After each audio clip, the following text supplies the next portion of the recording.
Hello साथियों, नमस्कार, जय हिंद। कैसे हैं आप सभी। आर्मी एओसी यानी कि जो हमारी आम आर्मी की जो ऑर्डिनेंस कॉर्प्स होती है। ऑर्डिनेंस कॉर्प्स का मतलब क्या होता है? जहां पर गोला बारूद बनता है और इसका जो मुख्य काम होता है आर्मी एओसी का, इसका मतलब हथियारों से, गोला बारूद से होता है, जो कि आर्मी को सप्लाई करता है चाहे कैसी भी स्थिति हो। ठीक है। और आर्मी एओसी की जो नौकरी है अपने आप में बड़ी ही बेहतरीन और शानदार है, क्योंकि इसमें बहुत ज़्यादा कोई ऐसा है नहीं कि जी आपको कहीं युद्ध में जाना या कुछ करना। आर्मी एओसी का मुख्य काम है गोला बारूद तैयार करना, और जो ऑर्डिनेंस डिपो होती हैं हमारी आयुध कारखाने, जैसे भारत में हमारा भरतपुर में है, दिल्ली में सकूर बस्ती में है। ठीक है। और ये इस प्रकार के जो है आपके आर्मी के एओसी के हमारे जो है स्टेशन है, जहां पर फायरमैन की ट्रेनिंग दी जाती है। और ये ट्रेनिंग जो दी जाती है, ध्यान रहे साथियों, आर्मी एओसी में फायरमैन के लिए इसकी योग्यता क्या चाहिए, एज, हाइट, सारी जानकारी इस वीडियो में आपको मिलेगी। ठीक है, ध्यान से देखना। बहुत ही बेहतरीन और शानदार जॉब जो होती हैं उनमें से एक जॉब है ये आर्मी एओसी की। ठीक है, शानदार जॉब जो कहते हैं जिन्हें आप, उनमें से एक जॉब है आपकी आर्मी एओसी की, और बहुत ही बेहतरीन और शानदार जॉब होती है। ध्यान से देखिएगा और दोस्तों के साथ शेयर भी करिएगा साथियों का। Army AOC new vacancy 2025, post name है ट्रेड्समैन मैट, और जी फायरमैन है, मटेरियल असिस्टेंट है, अदर ग्रुप सी पोस्ट है, और इसमें अदर पोस्ट भी होती हैं। टोटल वैकेंसीज लगभग 1400 से 1800 के आसपास आपकी वैकेंसी, और ऑनलाइन फॉर्म आपका होगा। यानी कि एप्लीकेशन मोड कैसा रहेगा, ऑनलाइन। एलिजिबिलिटी क्या रहती है, क्वालिफिकेशन क्या है, देखेंगे ध्यान से। जो हमारा ट्रेडमैन है, मैथ्स हो चाहे ट्रेडमैन हो, उसके लिए 10वीं पास योग्यता रखी जाती है। और जी फायरमैन के लिए 10वीं पास, फायर फाइटिंग कोर्स प्रीफर्ड। मतलब क्या है, देखिए जो हमारा फायर फाइटर होता है, क्या फायर फाइटर के लिए मैं यहाँ पे आपको क्लियर कर दूं कुछ बातें। जो हमारा फायर फाइटर होता है या फायरमैन होता है, ये दो प्रकार के होते हैं। एक तो 6 महीने का कोर्स होता है, एक तो 6 माह का क्या होता है कोर्स, और एक होता है 12 माह का कोर्स। 12 माह का एक होता है कोर्स। ठीक है, ये दो कोर्स होते हैं, एक 6 माह का होता है और एक होता है 12 माह का कोर्स। ठीक है, अब इसमें से क्या होता है 6 में और 12 में, कि इसको तो कहा जाता है फायरमैन और इसको कहा जाता है फायर सब ऑफिसर। क्या कहा जाता है, फायर सब ऑफिसर। ठीक है, और इसमें जो आपसे मांगा जाता है फायरमैन के लिए, जो आपसे सर्टिफिकेट मांगा जाता है, आपका 6 महीने का भी काम कर जाता है और 12 महीने का भी काम कर जाता है। दरअसल में काम करने से मतलब नहीं है। फायरमैन का क्या होता है, फायरमैन का होता है ट्रेड टेस्ट, स्किल टेस्ट होता है, जो आपको पास करना होता है, और वास्तव में उसे वही पास कर सकता है जिसने फायरमैन की ट्रेनिंग ली हो, जिसको वास्तव में फायरमैन की नॉलेज हो। ठीक है, और जो मटेरियल असिस्टेंट होता है, इसके लिए जो चाहिए आपकी योग्यता, वो ग्रेजुएशन होनी चाहिए, जिसमें आप डिप्लोमा हो इन मटेरियल असिस्टेंट से, या मटेरियल मैनेजमेंट से, या इंजीनियरिंग से आपने डिप्लोमा किया है तो भी कोई दिक्कत नहीं है, आप फॉर्म अप्लाई कर सकते हैं। तो पहले तो आप मुझे ये बताओ, ये चीज़ें समझ में आ चुकी होंगी।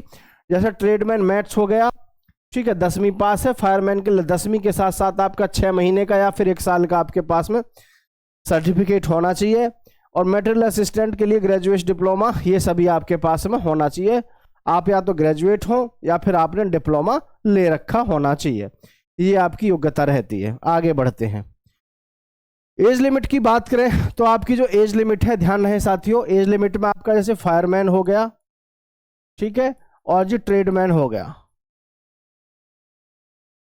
ट्रेड्समैन मतलब मैट हो गया, इनकी जो उम्र सीमा है 18 से लेकर के कितनी है, वो है देखो 25 वर्ष। ठीक है, लेकिन यहाँ एक बात ध्यान रखें, जो हमारे ओबीसी है उनको 3 वर्ष की छूट है, और जो एससी और एसटी है उनको 5 वर्ष की छूट यहाँ पर रहती है। ठीक, और जो मटेरियल असिस्टेंट है उनकी उम्र सीमा कितनी है, 18 से लेकर के 27 वर्ष, और जी फिर उसके साथ में ओबीसी को 3 वर्ष की छूट, और जी एससी और एसटी को 5 वर्ष की छूट। इस तरीके से आपको देखने को मिल जाती है। बात समझ में आ गई। अब देखें, अब फिजिकल स्टैंडर्ड की बात करते हैं।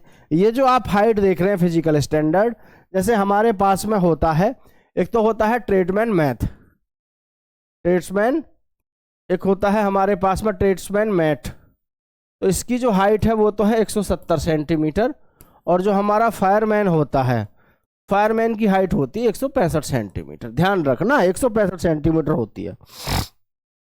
और फीमेल के लिए कितनी होती है? 157 सेंटीमीटर। किसके लिए? फीमेल के लिए होती है आपकी 157 सेंटीमीटर होती है। क्लियर? चेस्ट मेल ओनली 81 से 5 सेंटीमीटर का आपका फुलाव होना चाहिए। मतलब अगर हम सीने की बात करें तो सीने में आपका जो फुलाव है 81 से लेकर के आपकी 86 होनी चाहिए। बिना फुलाए 81 और फुला करके आपकी 81 होनी चाहिए ही चाहिए। ठीक है, ये ध्यान रखेंगे। सीना जो होना चाहिए आपका कितना? 81 सेंटीमीटर नॉर्मल, फुला करके 86। अब इसमें एक कड़वा सत्य और सुन लो सभी। ये मैं अगर यहाँ से मैं आप सभी को बताना चाहूँगा थोड़ा सा, क्योंकि मुझे पता है बच्चे इसी कंफ्यूजन में रहते हैं।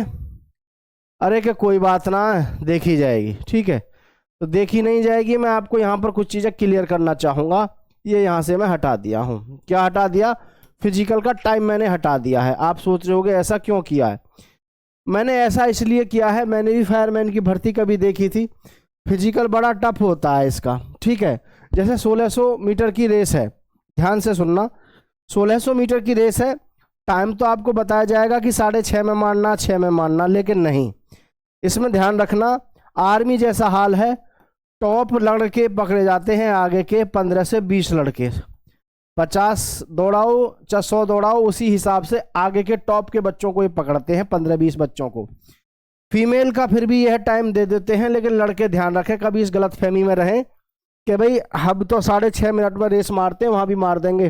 या 6.5 मिनट वाला चक्कर नहीं है इसमें। सीधी सी बात है, जो टॉप के रेसर होते हैं, जो टॉप 10 में आते हैं आगे या टॉप 20 में आते हैं, उनको पकड़ा जाता है। ठीक है, और ये फायरमैन के लिए ध्यान रखना साथियों, फायरमैन के लिए भाई आपको करीब 47 किलो का वेट या 43 किलो का वजन आपको लेकर के चलना होता है 100 मीटर।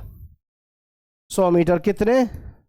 100 मीटर चलना होता है आपको 2 मिनट में। ठीक है, 2 मिनट में आपको चलना होता है, तकरीबन 97 कदम चलना होता है। ये बात आप अपने दिमाग में बैठा लेना। कभी फिजिकल आसान समझते हो आप आर्मी AOC का। ठीक है, इसमें बहुत सारे विद्यार्थी जो फेल होते हैं वो कहाँ? यहीं फेल हो जाते हैं, आपके फिजिकल में ही। तो सबसे पहले आपको क्या होगा? आपका रिटन टेस्ट होगा, फिजिकल टेस्ट होगा, डॉक्यूमेंट वेरिफिकेशन, फिर आपका मेडिकल टेस्ट होगा। इस हिसाब से आपकी भर्ती होती है। सैलरी आप देख सकते हो, सैलरी अच्छी खासी मिलती है। कितनी? 18,000 से लेकर के 56,000 ट्रेड्समैन मैट को, और जी फायरमैन को 63,000, मटेरियल असिस्टेंट को 92,000 वेतन मिलता है। तो वेतन कम नहीं है, वेतन बहुत शानदार है। इसकी तैयारी में लगिएगा। फॉर्म जो आने की उम्मीद है आपकी साथियों, हर साल फॉर्म आते हैं आर्मी OC में, हर साल फॉर्म आते हैं। तो ये आपकी जानकारी होनी चाहिए कि आर्मी में परमानेंट कमीशन से अगर आप जाना चाहते हैं, हर साल आर्मी OC की भर्ती आती है। फरवरी मार्च में आपको इसके फॉर्म देखने को मिल जाते हैं। तो भाई सभी बच्चे दोस्तों के साथ शेयर कर देना और इसकी तैयारी में लगे रहना। इसकी में क्या, सभी एग्जाम एक जैसे होते हैं, तैयारी सभी की करते रहो, लेकिन दिमाग में एक आइडिया होना चाहिए कि फायरमैन AOC की भी भर्ती आती है। जय हिंद, जय भारत साथियों।